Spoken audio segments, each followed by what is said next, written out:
Unang kabanata. Siya si Mara. Dahil sa pagiging mataba palagi siyang tinutukso ng mga batang kaedad niya.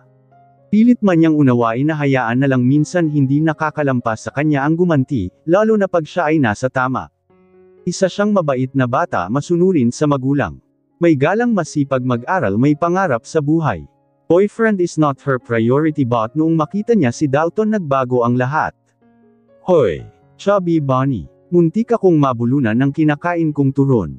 Pagkarinig ng tawanan ng mga kaidaran ko, wala na naman magawa kundi ang ibuli ako. Ano ngayon kung Chubby Bunny? At least cute siya ka nag-aaral, sila. Mga dakilang tambay and palamunin.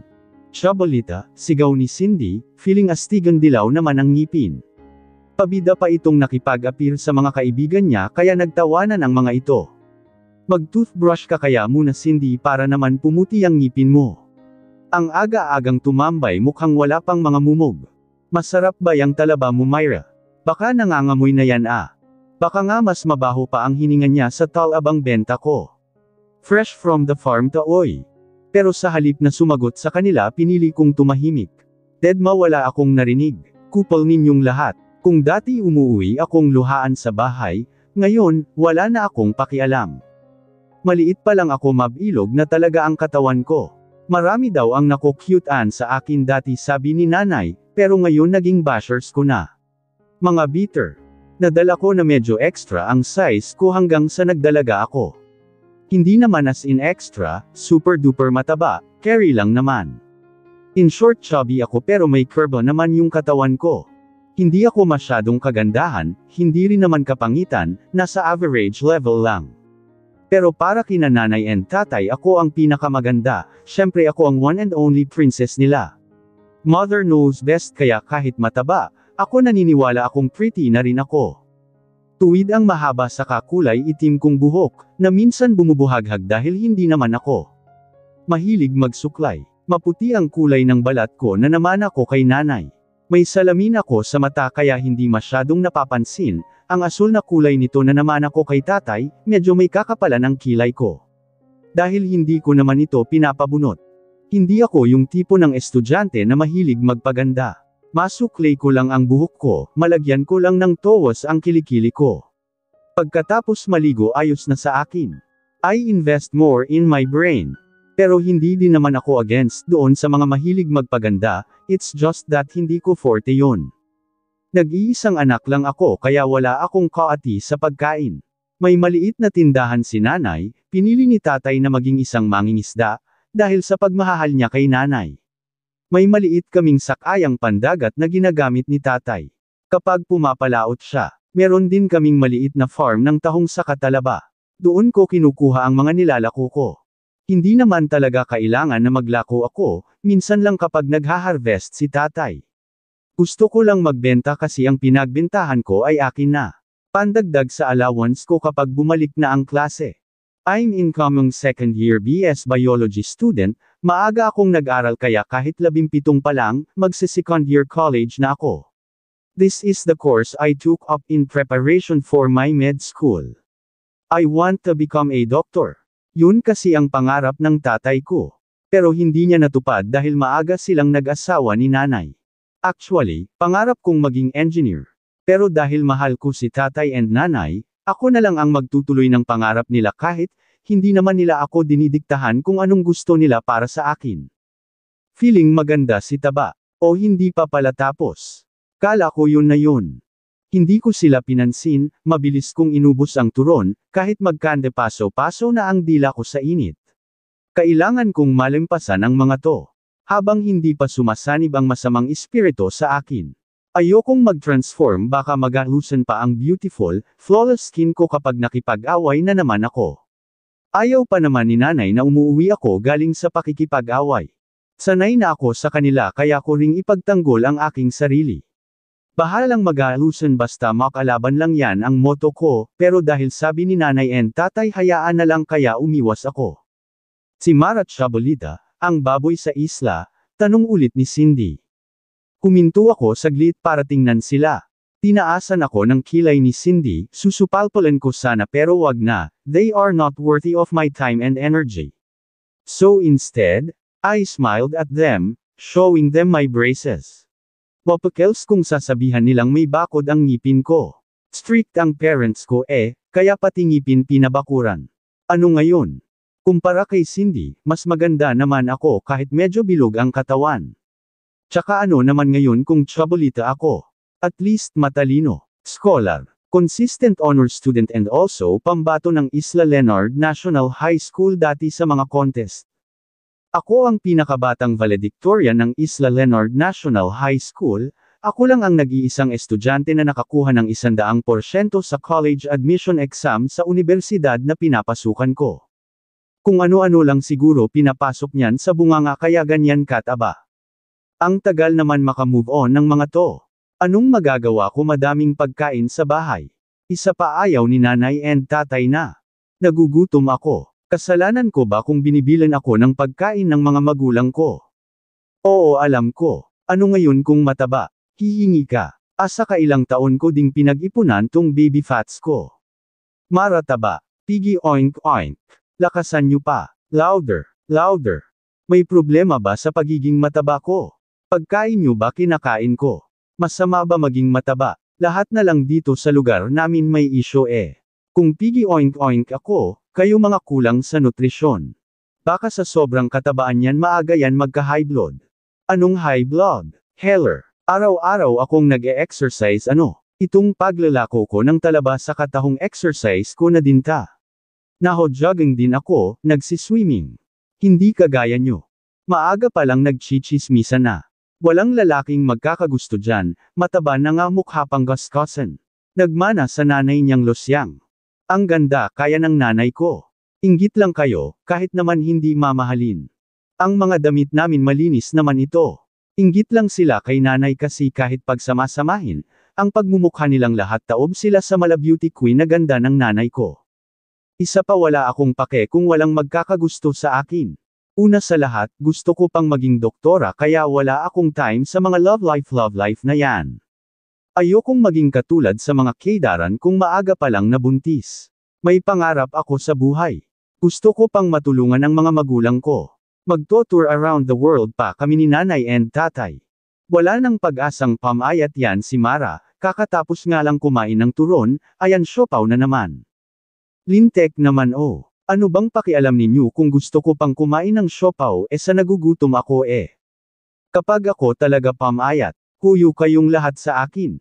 Pero paano ba ako papayat kung lahat ng pagkain na dumadaan sa paningin ko ay nagha-heart-heart yung mata ko? Gaya na lang nitong siopaw, dapat pasalubong ko itong 3 kay nanay sa katatay, pero nilantakan ko na yung isa. Ang sabi ko pa kanina, 5 turon lang ang kakainin ko. Pero yung mga alaga ko sa tiyan biglang nagwelga, nagsisisigaw ng siopaw-siopaw. Paano ba ako magde-diet? Kung sa lahat ng pagkain, marupok ako.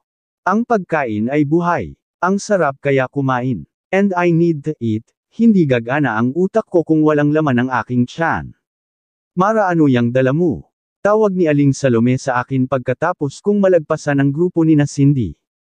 Ayoko sanang tumigil sa kumpulan nila pero bilang respeto. Pinalaki din naman ako ni nanay and tatay na, marunong gumalang sa kapwa lalo na sa mga matatanda kahit hindi naman kagalang-galang, huminto pa rin ako sa tapat nila.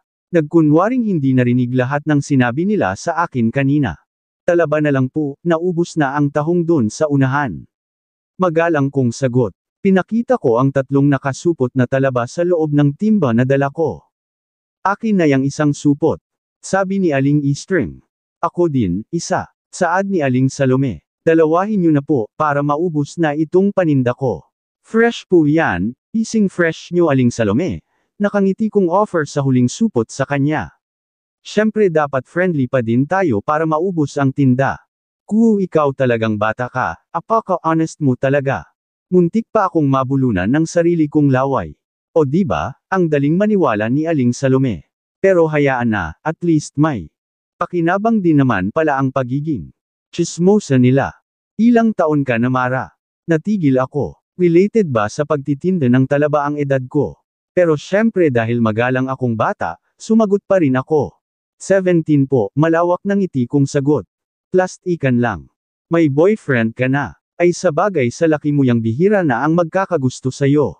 Sa panahon ngayon mas pipiliin ng lalaki ang mga sexy. Wow, kung maka-sexy naman tong si Aling Eastring. Yung si Ethel ko, madaming nagkakagusto doon, habulin ng mga manliligaw. Share mo lang po. Hindi makaka-relate tong si Mara. Mauna na po ako Aling Salome, Aling Eastring, madami pa kasi akong mas mahalagang gagawin sa bahay kesa magpaligaw putol ko sa kanya. Nakita ko pa ang pag-ismid ni Aling Eastring pero hindi ko na pinansin.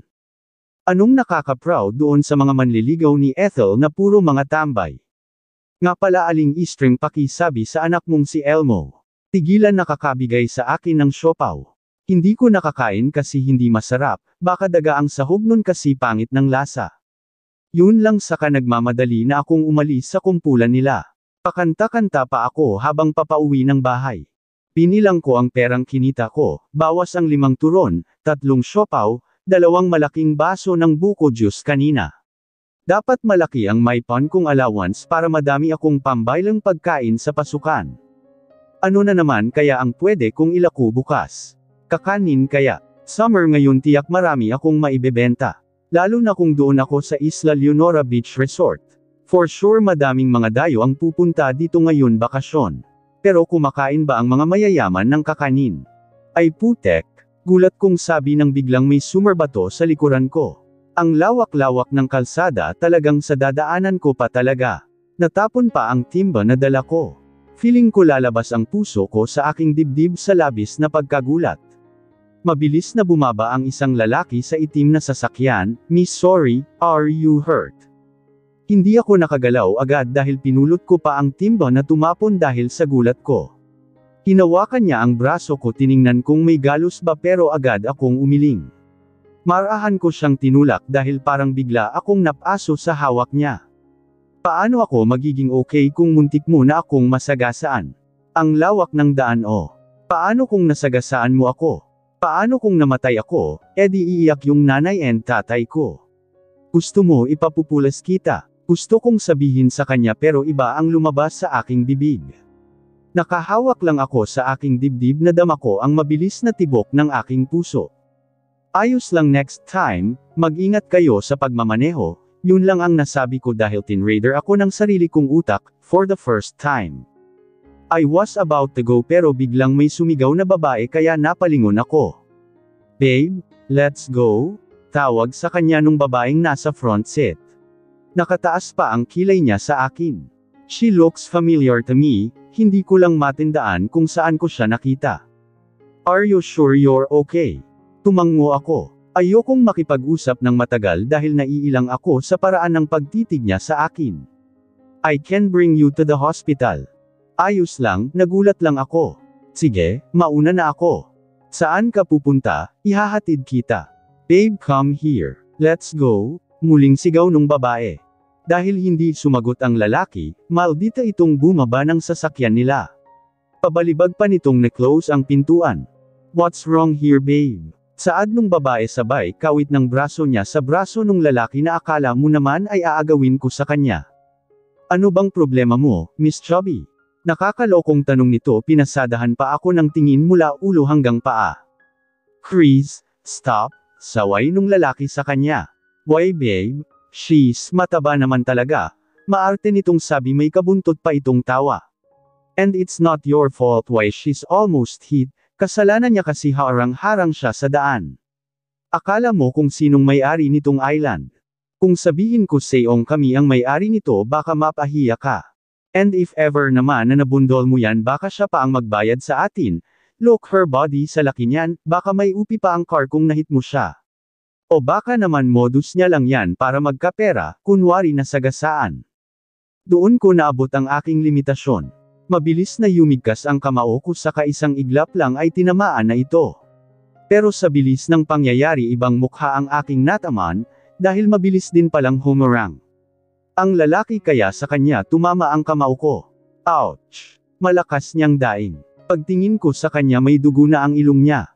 Nagpanik ang babae saka umiyak, susuntukan ko din sana ito. Pero mabilis itong nagtago sa likod ng lalaki. How dare you? Ipapupulis kita. Go on. Do you think I'm scared? I spotted. Kumakbang ako palapit sa kanya pero mabilis itong sumiksik sa likod ng boyfriend niya. Nakita ko pa ang gulat sa mukha niya nang sumagot ako. You insulted me first. You should have apologized to me cause your boyfriend almost hit me. But what you did? You belittled me, bullied me. Sino ka para insultuhan ako? Dayo lang kayo dito ah. Matuto kayong sumunod sa batas dito. Almost lang, hindi ka naman nataman. Ay gago ka pala eh. Halika dito, santukan na lang tayo o di kaya itapon kita dun sa sasakyan nyo. Prove natin yung sinasabi mong mayuyupi ang car nyo. Ano? Gago ta. Wala na akong pakialam kung madami ang nakatingin sa amin.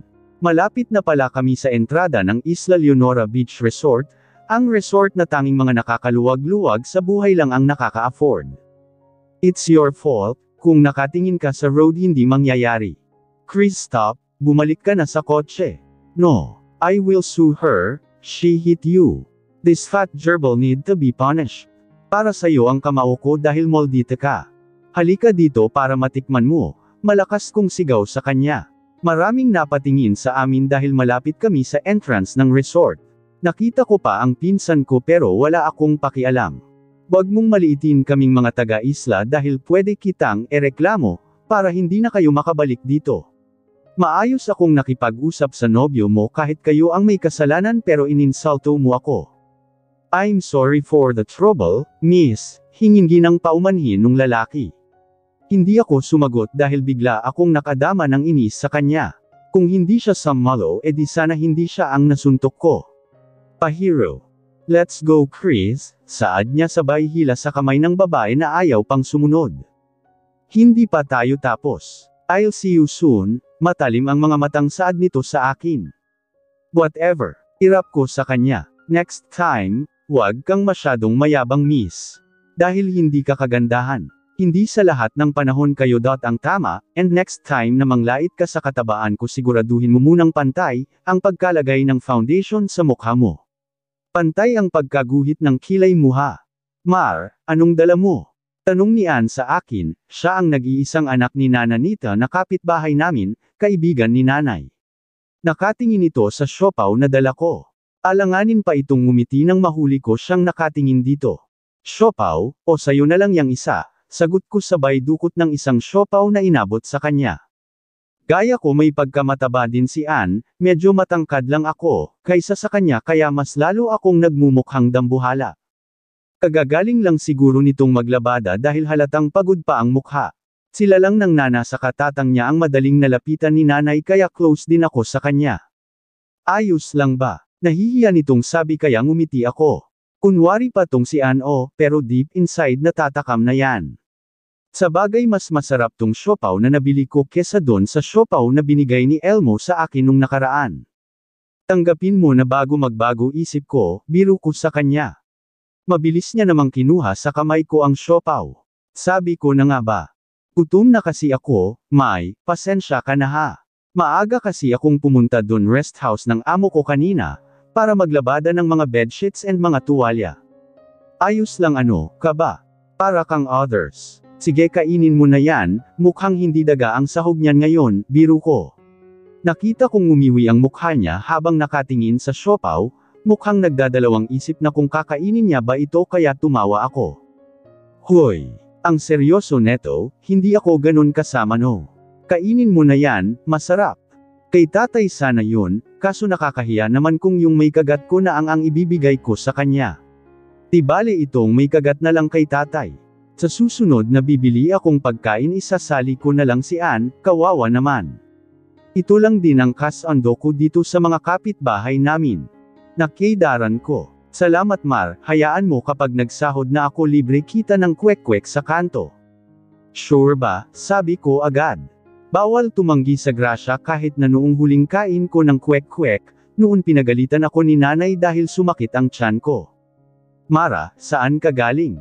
Mabuti dumating ka na. Nakita ko ang ate ng papa mo sa bahay niyo kanina. Dahil sa narinig halos takbuhin ko na ang distansya makarating lang sa bahay.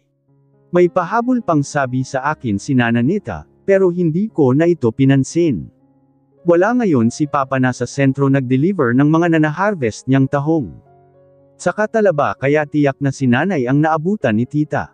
Unang kong pinuntahan ang maliit naming tindahan sa gilid, pero wala doon si nanay. Nagmamadali akong pumasok sa bahay naming tiningnan ko ang paligid, wala namang nabasag. Malinis saka nasa ayos ang mga gamit. Nay, tawag ko pero walang sumagot kaya bigla akong kinabahan. Nay, andito na ako, tawag ko ulit wala pa rin. Dumiretso ako sa likod, wala din doon si nanay. Muli akong pumasok, sobrang tahimik pa rin. Napatingin ako sa silid nila ni Papa, nakasarado ito. Kumatok ako, walang sumagot. Nay, andyan ba kayo? Tahimik pa rin kaya wala na akong choice kundi buksan ito. Naabutan ko si nanay na nagpupunas ng mukha, mukhang kagagaling niya lang umiyak, dahil namumula pa ang mga mata niya. Nakaupo ito sa kama nagkarap sa labas ng bintana. Nay, anong nangyari? Bakit ho kayo umiyak? Ang sabi ni Nana nakita niya daw nang pumunta dito si tita kanina, may ginawa ba siya sa'yo? Sinaktan ka ba? Sunod-sunod kong tanong, pero ngumiti lang si nanay sa akin. Ngiting hindi naman umabot sa mga mata niya. Ito ang pinakaayaw ko sa lahat, ang makikitang malungkot si nanay. Hindi ko maintindihan kung bakit may mga tao talagang masaya kapag may nasasaktang iba. Gaya na lang ng kapatid ni tatay. Alam kong ayaw niya kay nanay pero, bakit kailangan niya pang pumunta dito? Tanggap na namin yun, hindi niya na kailangan ipamuka pa sa amin.